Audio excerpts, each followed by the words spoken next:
It can be difficult to find time to eat healthy, but if you're anything like me, the hardest part is actually figuring out what you need and how to put it all together to make a nice healthy meal that still tastes great.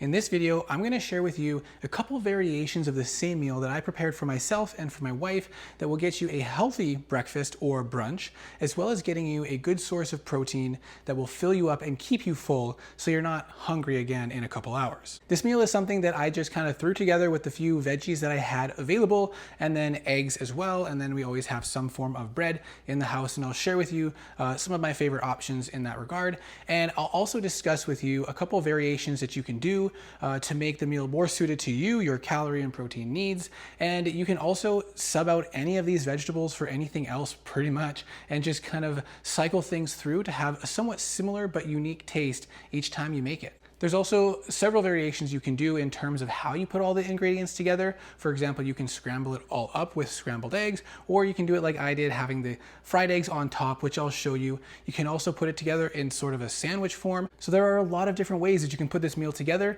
to keep it a little bit more unique and interesting, depending on, your preferences. So this is the version that I made for my wife, coming in at about 400 calories and 25 grams of protein, with a healthy portion of vegetables, a good source of protein in the eggs, as well as some carbs. And then for myself, this is the version that I made. Admittedly, a little over the top, and I will discuss some of the variations that I would have made for myself if I was thinking ahead a little bit better. But this one came out to about 900 to 950 calories, which was fine because it was counting as 2 meals, and I am trying to eat in a surplus, and a little over 70 grams of protein. Now, I don't know if it's just me, but there's something about the sound of food sizzling on the stove that just makes me feel happy inside. So I wanted to share that a bit before I muted the background noise. So I started with half a yellow pepper and half a red pepper, and then these are the spices I typically use. Salt and pepper and garlic powder are pretty much always there, and then I've got parsley, dillweed, oregano, and basil that I generally use in my kind of generic meals. Once the peppers have softened and essentially fully cooked, I added in some chopped arugula, and that we're gonna mix in and allow that just about a minute or so it can wilt and soften and mix in nicely with the peppers. And then once that's done, we're going to move on to the final vegetable that we're putting in. Technically, I think it's a fruit, but we cut up some cherry tomatoes, so halved cherry tomatoes, and we're going to drop those into the pan and just give them maybe 30 to 60 seconds to sort of heat up, get a little bit of a fry, and blend in, probably add a little bit more seasoning in there. It's nice to add salt and pepper at varying stages of the cooking process because it does change the flavor, and the rest, the like basil and herbs and stuff, I add mostly at the end so that they're not burning in the pan. If they're cooking too long, there you go, you see a little bit of salt. I tried to make it obvious that I was seasoning some more at the end there, and now it's starting to look pretty good in there. Lots of colors, lots of flavor, and just like I said, 30 to 60 seconds, and then we're gonna plate that and move on to the next step, which is 3 fried eggs. My wife's that I made for her turned out much nicer. These ones look rough, but they're still runny.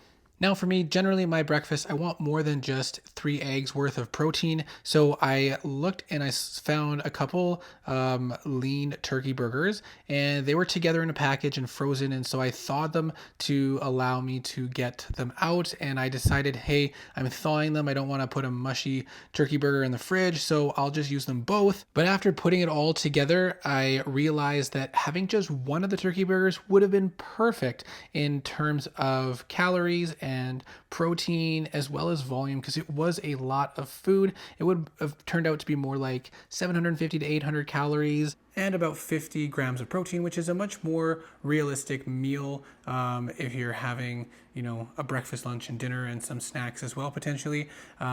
So you can make those alterations if you would like. You can do less eggs, more eggs, different toast. I went with the squirrely bread from Silver Hills, which is great because in 2 pieces of toast there is 10 grams of protein as well, which is awesome, and only 170 calories. I did have 2 pieces. I just had one as a snack before I finished cooking the meal. And then my wife wanted some sourdough bread. She actually only had one piece, but you know, there's a lot of flexibility and variations that you can make to make the meal more suited to you, your preferences, and your needs. So I hope that this video was helpful. Let me know what your thoughts are and what things you typically like to do for your breakfasts that you think are easy and you always have on hand. And if there's any specific thing you'd like me to make a video on, please let me know in the comment section below. I would really appreciate it if you would like, comment, and subscribe to show your support, and I hope to see you in the next video.